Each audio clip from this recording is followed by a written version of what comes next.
Together, the Reform Acts and the Chartist movement demonstrated a major shift in political thought. Government was no longer the privilege of the elite, but a right to be shared by all citizens, setting the stage for the eventual inclusion of women and the full establishment of democratic equality in the 20th century. In the United States, the expansion of voting rights was gradual and uneven. During the early 19th century, as new Western states joined the Union, many abolished property requirements for voting, allowing more white men, especially farmers and laborers, to participate in elections. This shift reflected the rise of Jacksonian democracy, which emphasized political equality among white men, but excluded women, Native Americans, and enslaved or free black people.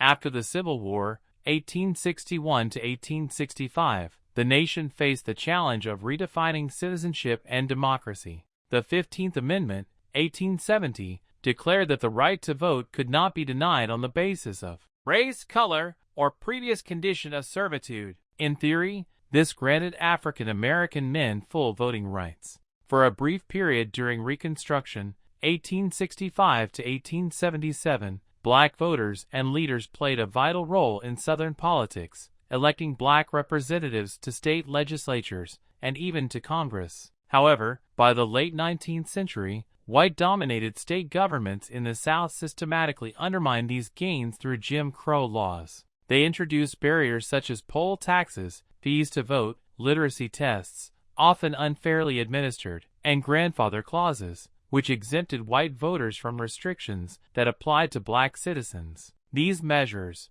reinforced by racial intimidation and violence from groups like the Ku Klux Klan, effectively disenfranchised most African Americans for nearly a century. It wasn't until the civil rights movement of the 1950s and 1960s, and the passage of the Voting Rights Act of 1965, that these injustices were directly confronted, restoring federal protections for black voters. This long struggle revealed that the American promise of democracy required not only constitutional rights, but also constant vigilance and activism to make those rights real for everyone. Meanwhile, women's suffrage movements rose worldwide. New Zealand, 1893, became the first country to grant women the vote. Britain followed in 1918, full equality in 1928. The U.S. ratified the 19th Amendment, 1920, securing women's suffrage. By the late 19th century, democracy was no longer a philosophical dream.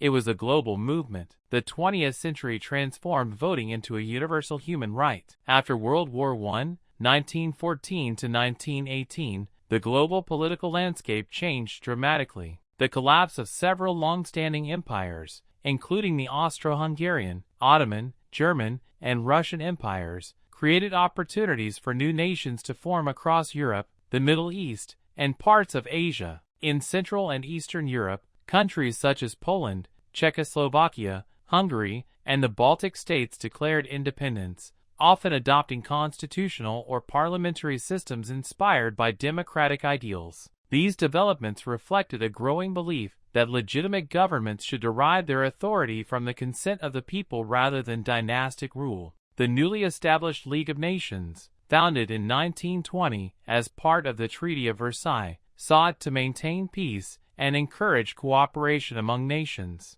Influenced by U.S. President Woodrow Wilson's 14 points, the League endorsed the principle of national self-determination, the idea that distinct peoples have the right to govern themselves and choose their own political destiny. This was a revolutionary shift in global politics, linking sovereignty with popular will and weakening the legitimacy of empires built on conquest or colonial domination. However, the League's democratic promise was limited. Many colonial subjects in Asia and Africa were denied self-rule, despite Wilson's rhetoric. Moreover, the fragile democracies that emerged in post-war Europe often faced economic hardship, political instability, and authoritarian backlash in the 1920s and 1930s. Still, this era marked a pivotal moment in world history, the first large-scale attempt to apply democratic principles not just within nations, but to relations among nations themselves. After World War II, 1939 to 1945, the devastation caused by fascism,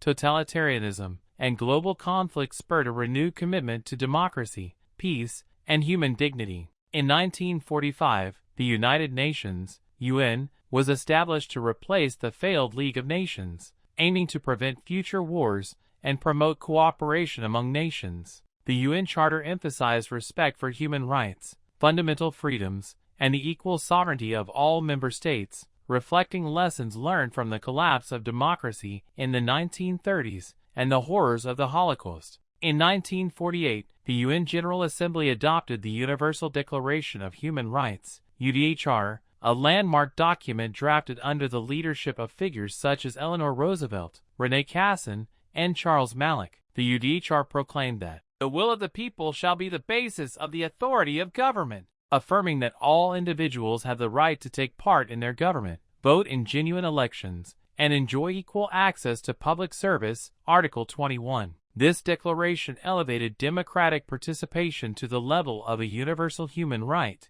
not merely a privilege granted by national governments. The ideals of the UDHR inspired decolonization movements in Asia, Africa, and the Middle East, as nations sought independence and self-rule after centuries of imperial domination. It also influenced the creation of post-war constitutions and civil rights movements around the world, from India's democracy in 1947 to the U.S. civil rights movement in the 1950s and 1960s. Although the Cold War soon divided the world into competing blocs, each claiming to represent the will of the people in different ways, the UN's commitment to universal suffrage and human rights provided a lasting moral foundation for the global spread of democracy in the decades to come. Yet, the fight for equality continued. In the U.S., the civil rights movement led to the Voting Rights Act of 1965, which outlawed racial discrimination at the polls. In South Africa, the end of apartheid, 1994, brought the first multiracial elections, with Nelson Mandela elected president. Former colonies in Africa,